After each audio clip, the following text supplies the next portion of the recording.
Welcome, everybody, to this session on copyright and the EU Copyright Directive, especially.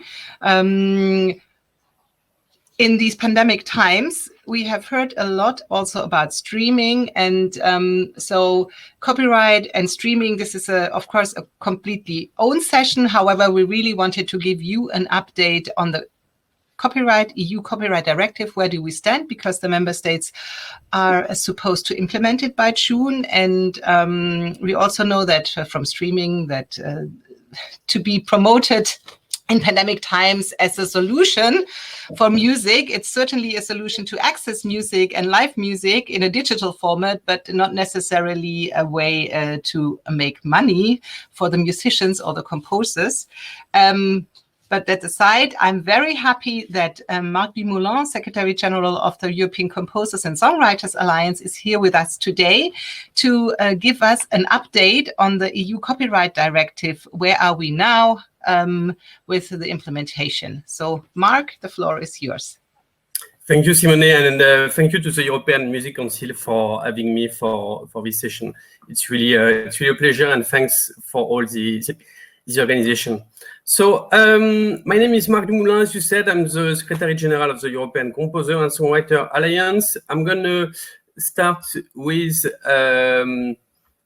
let me just see where I can find again the presentation. Here it is. So I guess you can see it now in a clear way. I hope so. Please let me know if it's not the case. Oops.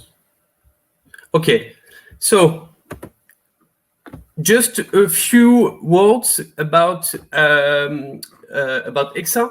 So EXA is a professional alliance representing over 30,000 professional composers and songwriters in more than 25 European countries. We have more than 60 members organizations across Europe, and our alliance speaks for the creators of popular music, art and classical music, as well as film and audiovisual music.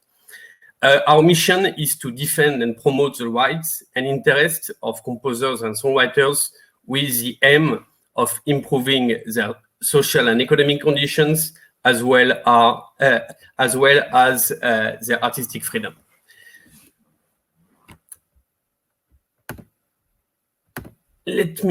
So I'm gonna start with a little genesis of the Copyright Directive, because basically it was not adopted under this legislature, it was adopted under the last one. So the whole work started with the Jean-Claude Juncker Commission, established in 2014. There was a lot of consultation before the copyright package, which includes the Copyright Directive, but not only. There was also some proposals like the SATCAB Directive, for example. So this took, there was a lot of discussion, public consultation prior to the adoption of the proposal for the Copyright Directive by the European Commission. I just quoted the president of the European Commission. Sorry. So I just quoted in my slide the words of the president of the European Commission, wanted to put authors and performers' remuneration at the heart of this Copyright Directive. At the heart of the Copyright Directive. It's a very complex proposal with 24 articles, from new mandatory copyright exceptions to provisions on the so-called value gap, and also to provisions that are very important for us at EXA about the fair remuneration in contracts for authors and performers.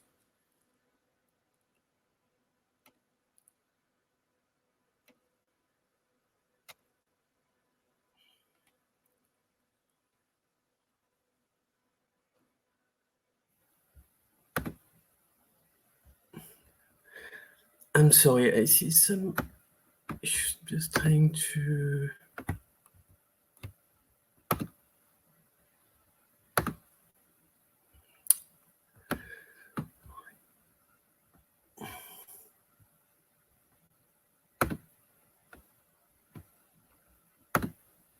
So after the proposal, there has been a big legislative battle. So just to sum up, sorry, I don't know why it's a slide.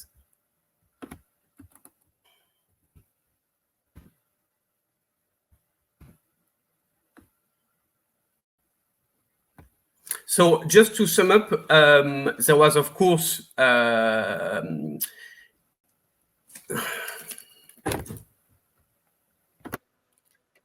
I don't know why the slides are.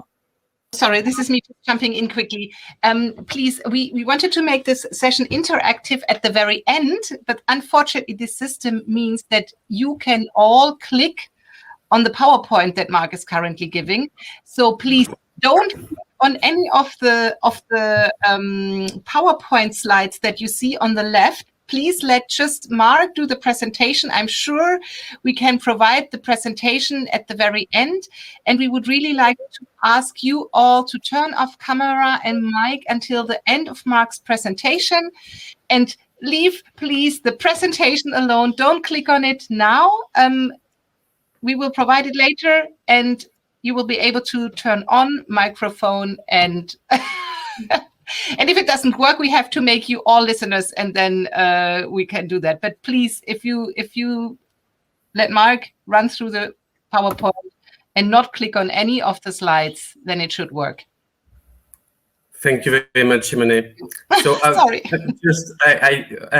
So just coming back to this slide on the legislative battle. So there was, of course, the whole EU decision-making process with involving the European Commission, but also the European Parliament and the Council, which is, as you know, formed by member states. Here, it's fair to say that there was big divisions between within the Council, but also within the European Parliament. In general, the supportive member states in favor of the Copyright Directive were France, Spain, the UK,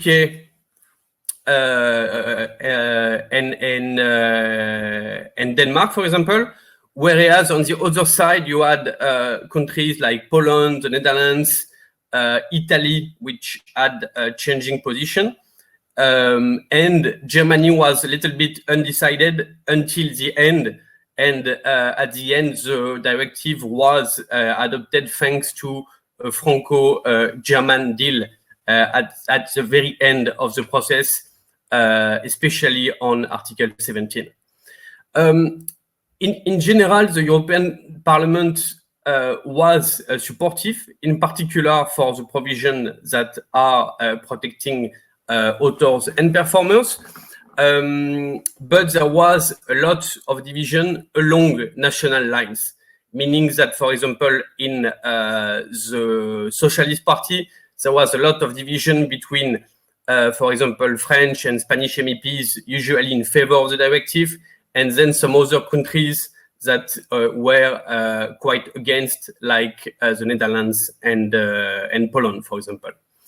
There has been 3 plenary votes in the EP, with a lot of tension for each of those, and of course a lot of lobbying from all sides.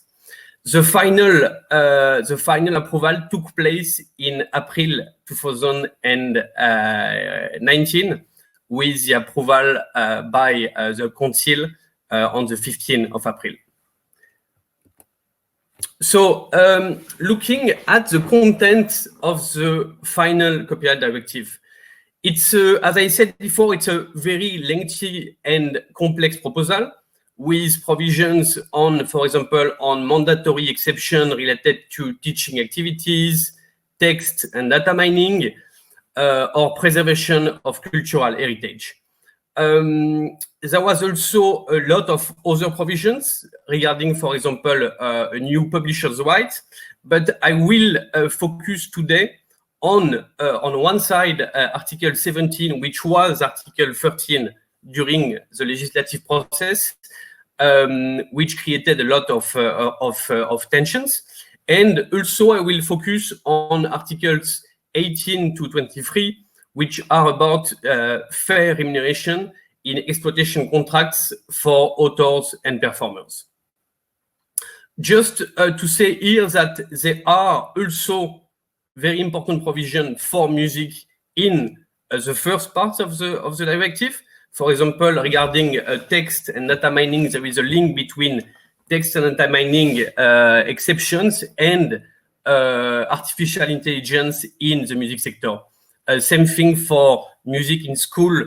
There are important provisions in there for teaching music in schools. So now I will focus a little bit on the value gap on Article 17. So Article 17, what it is, it's basically a clarification of one of the Copyright Act, one of the most important, which is the communication to the public. It's basically what is doing Article 17 is it's clarifying the link between the 2001 directive, the Copyright Directive, the first one, and the 2000 e-commerce directive.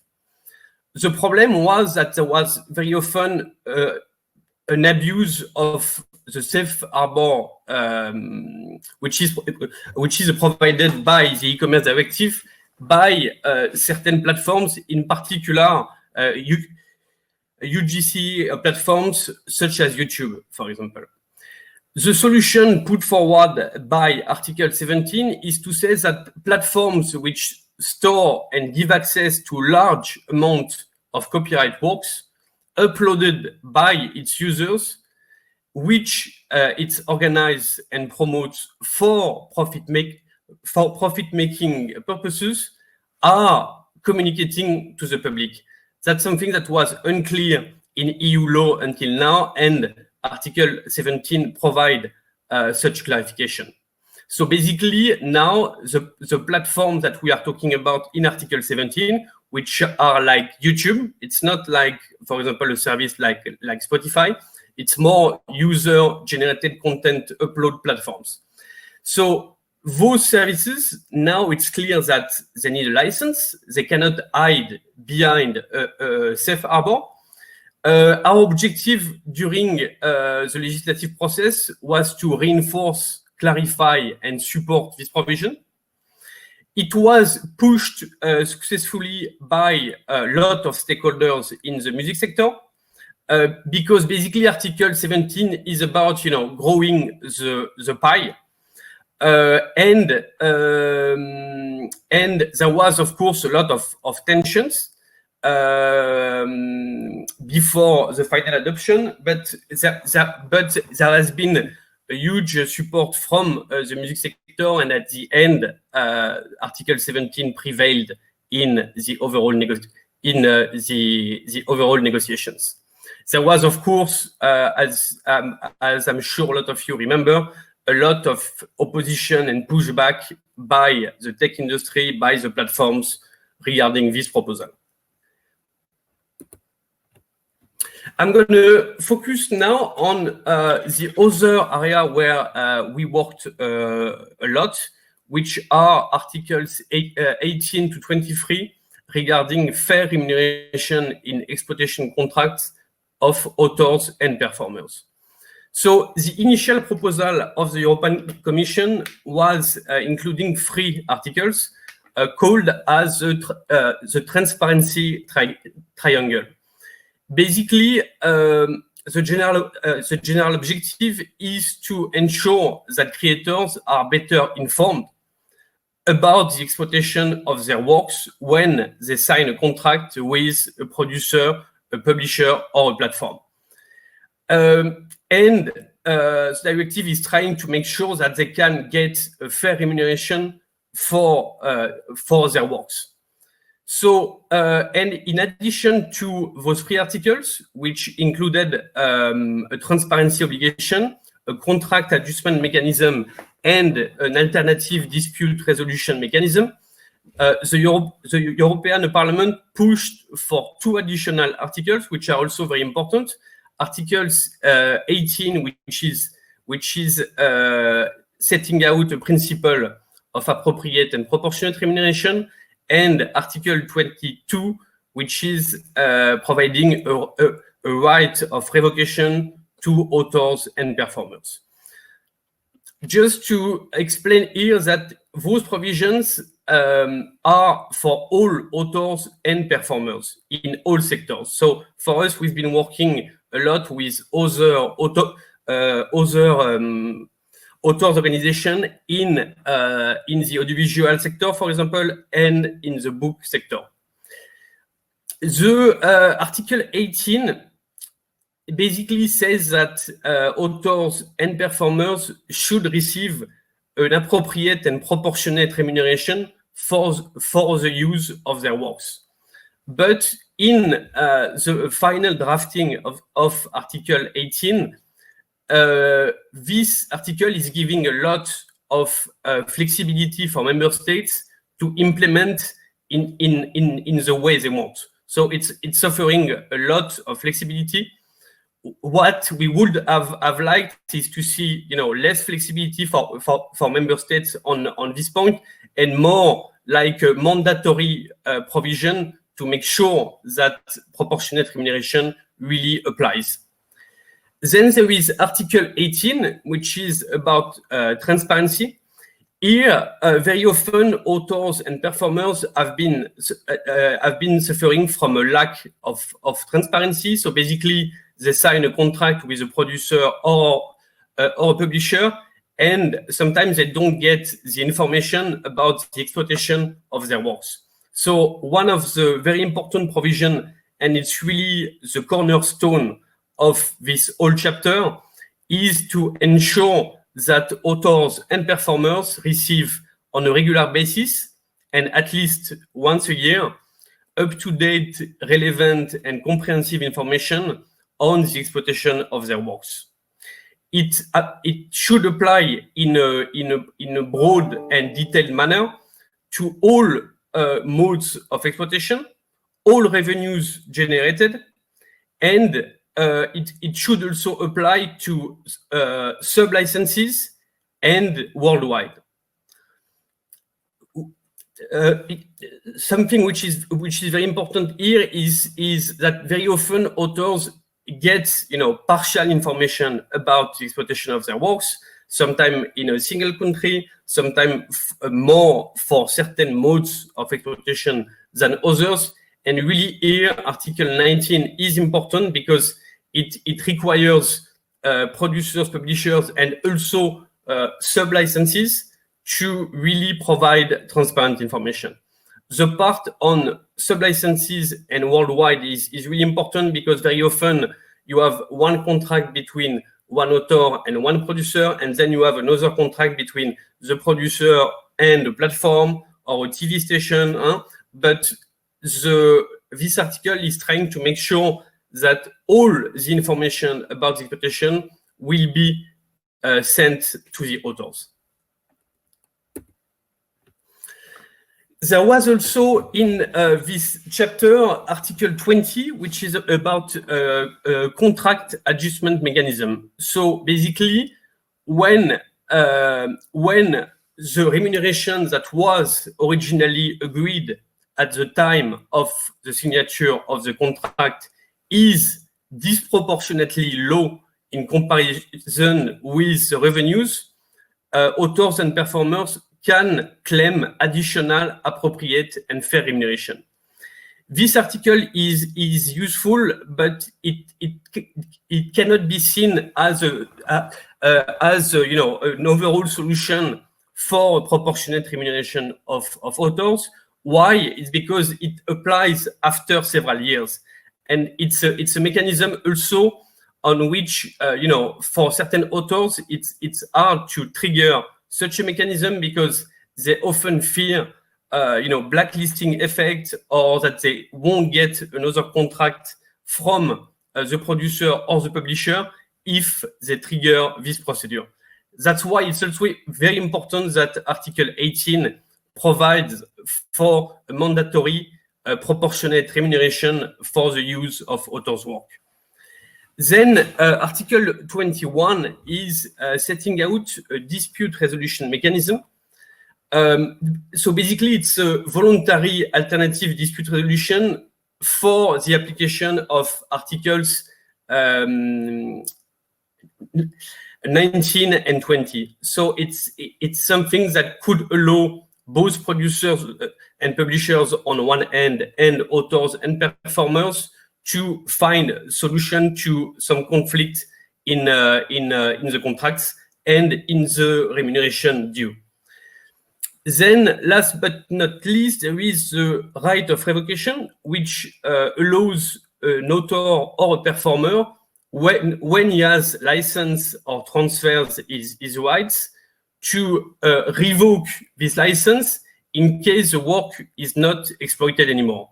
So this is a very important provision for us, and we think that when there is a lack of exploitation of the work, the author should be able to get back his rights on his work, basically.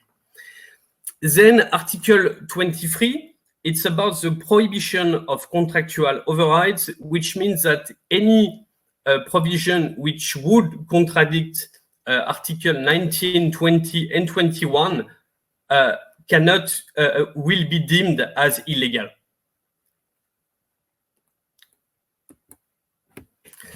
So now I'm going to look a little bit at where we are now with the implementation. So the general rule is, of course, that EU member states must comply with the directive by next Monday, on the 7th of June 2021. It's quite a complex implementation process because there is no it's not necessarily happening with a single implementation in each member state. It can be done in several stages.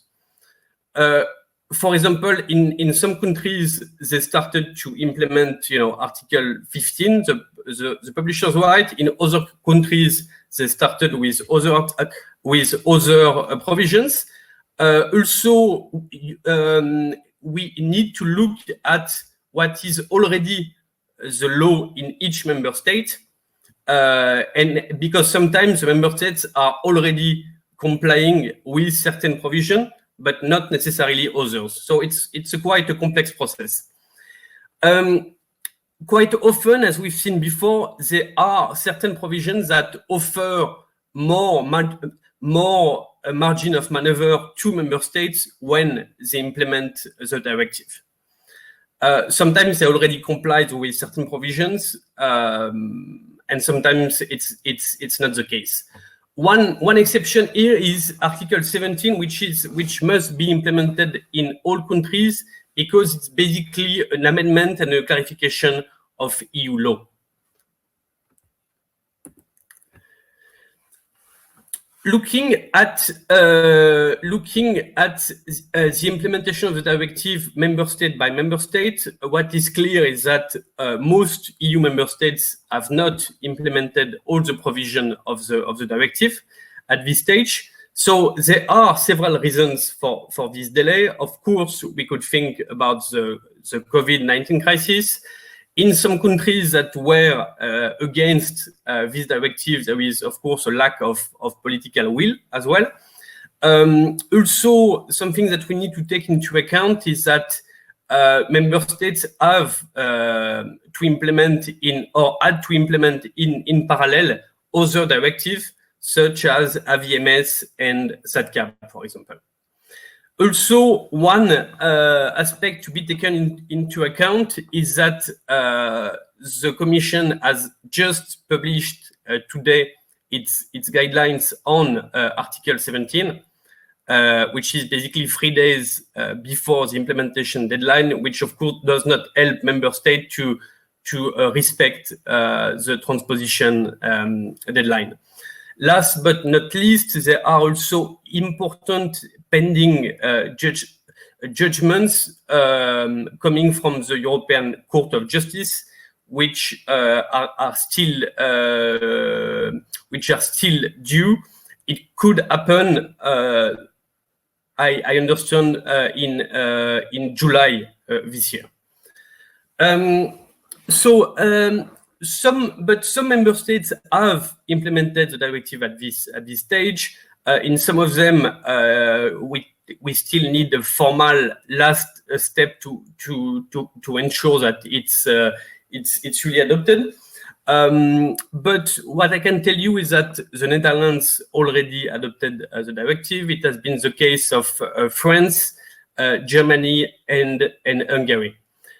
In France and Germany, there are still last, formal steps to be approved, but I think it's just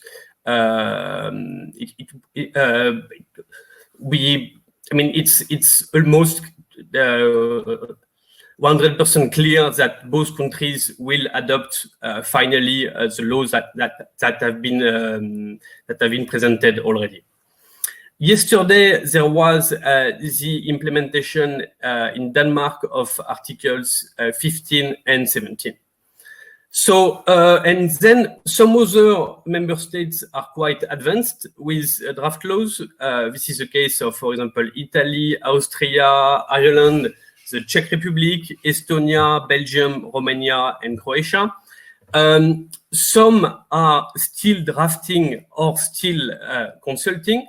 This is the case of, for example, Spain, Finland, Norway, Poland, and Luxembourg. And there is also a group of countries that are less advanced. This would be the case in Portugal, Greece, Latvia, Lithuania, Slovenia, Slovakia, Malta, and Cyprus. Now, the Commission published, I think, 20 minutes ago, its guidelines on Article 17. I can't tell you a lot about those because I haven't had time to look at it. But what is clear is that from after the adoption of the directive, the Commission has organized a stakeholders dialogue to discuss its future guidelines on Article 17. So on Article 17, there are diverging views on the implementation.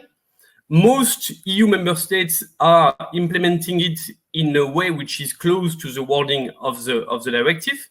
This would be the case, for example, in the Netherlands, France, Denmark, Hungary, and Croatia. And then there is a little bit a special case about Germany, which implemented Article 17 in a way that sometimes expands certain copyright exception and makes a distinction between likely legitimate or likely infringing content. With in Germany, there has been a limit of 15 seconds, and every content which is below 15 seconds is considered to be likely legitimate. Then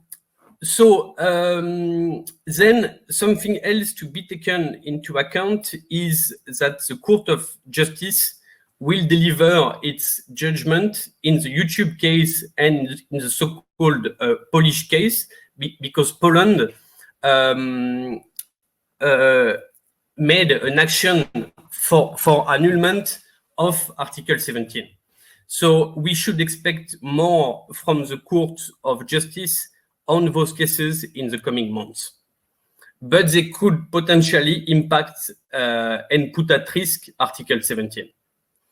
So for us at EXA, what we've been doing is advocating for an implementation close to the text, which preserves Article 17 from new copyright exceptions and new safe harbors.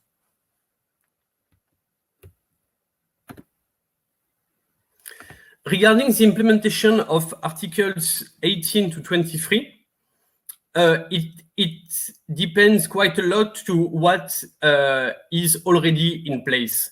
Some EU member states, for example, are already complying to a certain extent with some of the provisions. Others are not, and they clearly must comply with the minimum level of protection set out in the directive. But also they can do more and adopt more protective measures for authors and performers. And of course, we think that's something they should do. In this exercise, Article 19 is really key because it's a strong provision which requires all producers and publishers to provide transparent information. And so it's really the cornerstone, because if you don't get transparent information about the exploitation of your work, it's very hard, of course, to claim for additional remuneration, for example. So it's really the cornerstone of the whole approach of Articles 18 to 23.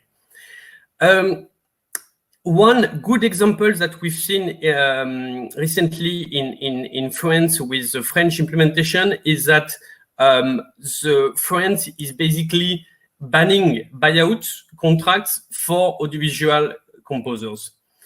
Here, this is something that we would encourage other EU member states to do. We published a paper on buyout contracts for audiovisual composers that I think my colleague Alessandra is sharing with you now. So, but basically, buyouts are contracts which are often coming from the US, where basically the authors gives away all his rights for future royalties, which means that if the work is successful, he will not get anything else that what he got during the first contract for the film music. So what we advocate for is to have Article 18 really used as a shield against buyout contract. Then there is also one aspect which is important, is that this whole chapter promotes collective bargaining agreements. Collective bargaining agreements are basically agreements between authors or performers on one end and their contractual counterparts, so like publishers and producers. So and what they can do is agree on common principle, common rules for the remuneration of authors. This is something, of course, we encourage, and this could also be a tool to be used against buyout contracts, for example.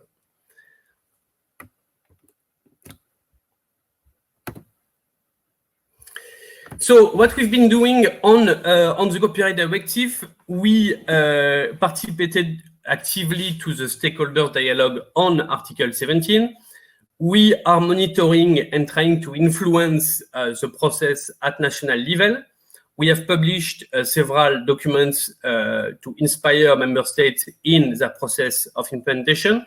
There is, for example, the 10 steps guide for the implementation, and also our joint recommendation with the authors group for the implementation of Articles 18 to 23. And of course, we have ongoing exchanges with the European Commission, which has a role to play to ensure that the directive is correctly implemented.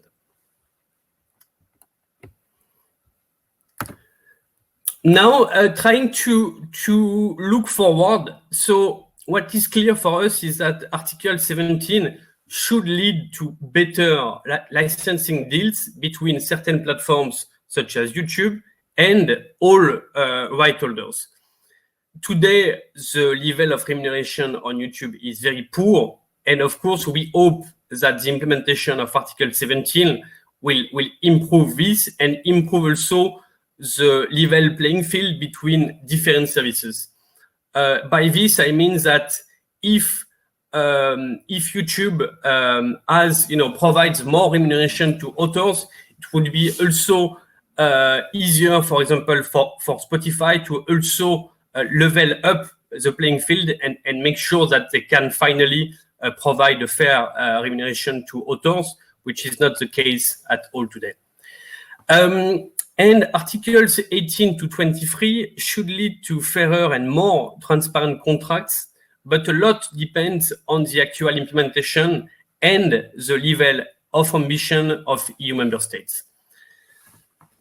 And of course, this implementation is more needed than ever with the COVID-19 crisis, because on one side, we have seen for us a lot of declining revenues for authors, but also in parallel, a huge growth of streaming services. And for us, it's also important looking at the Digital Services Act and make sure that it does not impact the copyright directive and in particular Article 17 in a negative way. Now, what can happen also is that the European Commission could launch infringement procedures against member states for failing to transpose the directive. But I also want to make clear in conclusion that the directive will not solve everything. We also need to look at other issues as buyout contract, as I said before, also at the way at how streaming services work and the value of songs. We need there to look at the repartition of revenues, at the pro rata versus the user-centric model, and the role of algorithm and playlist for authors and cultural diversity. My colleague Alessandra just also sent in the chat the papers that we did on streaming a few weeks ago. So I hope this was clear, and now I'm happy to take any question.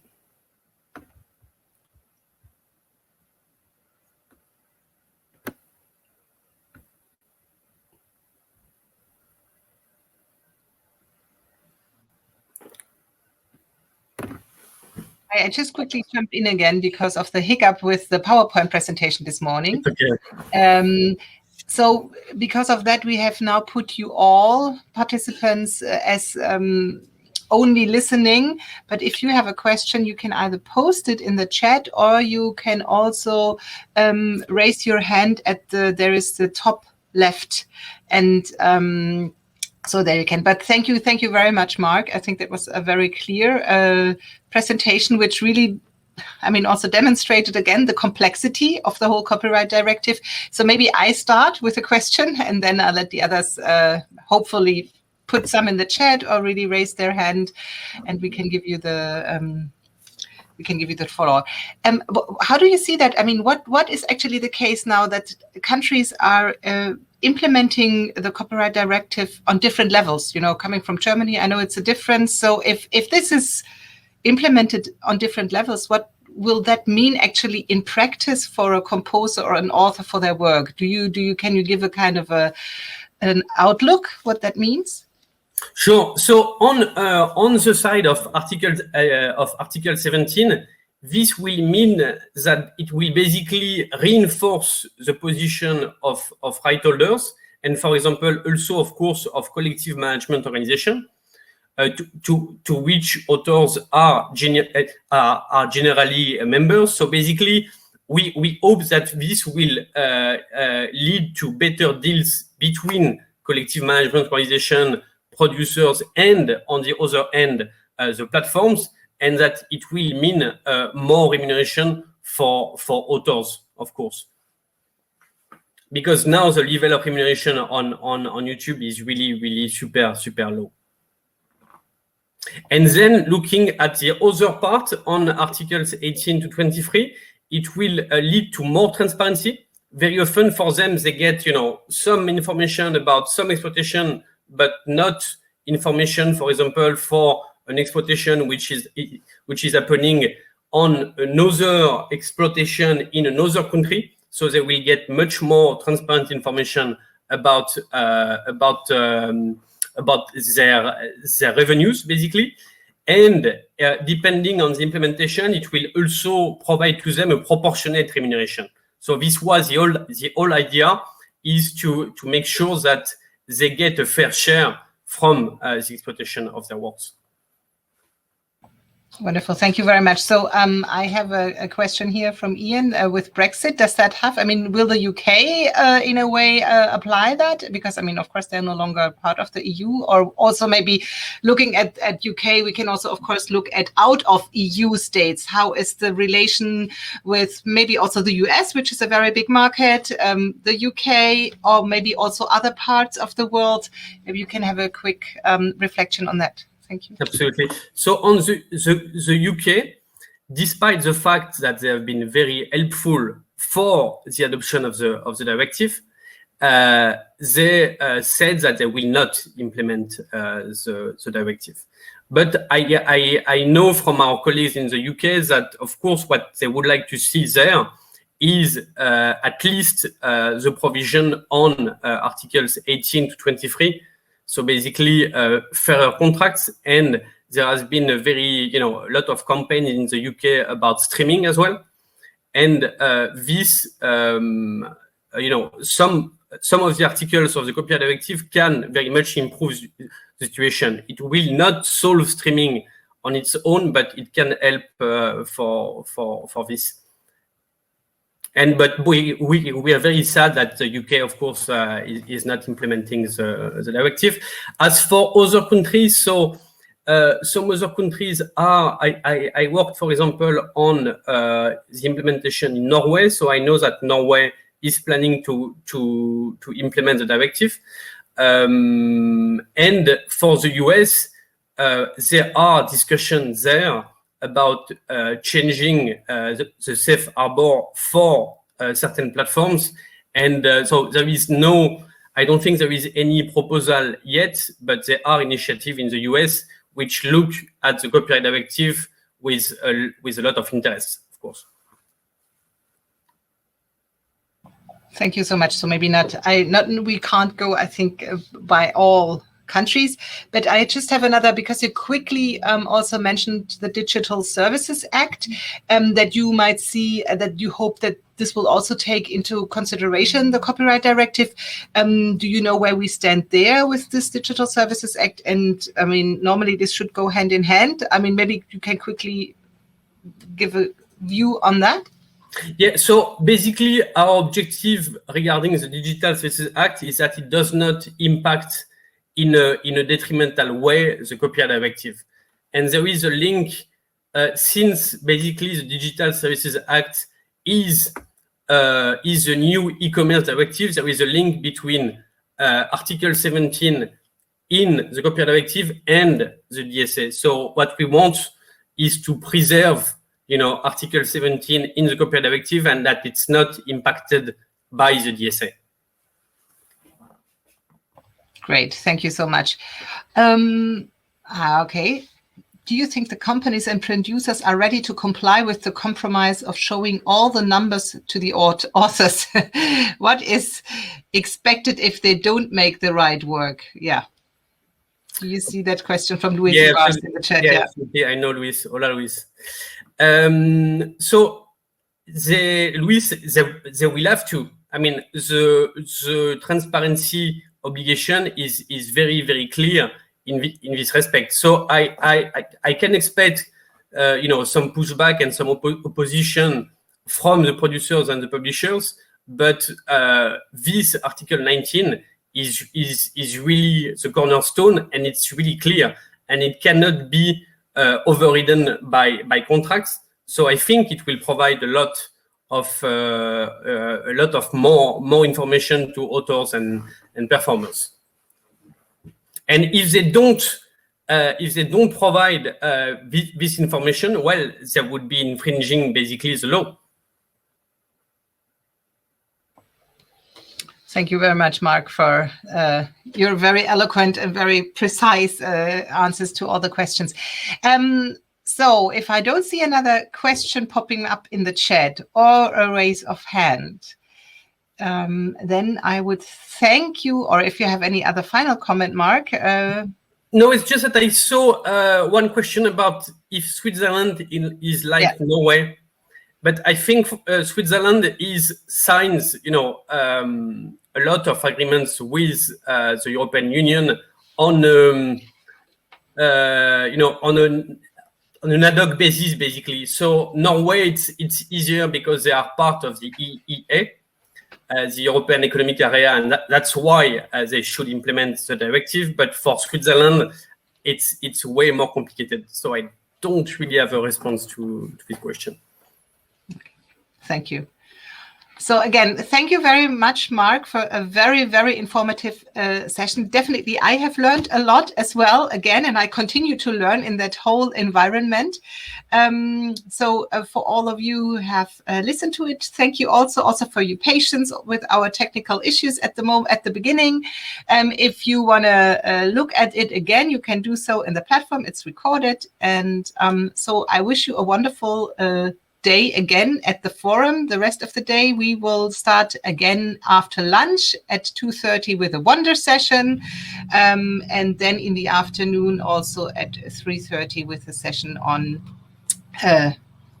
EU funding for culture. Okay, thank you so much. Thank you. Bye. Bye-bye.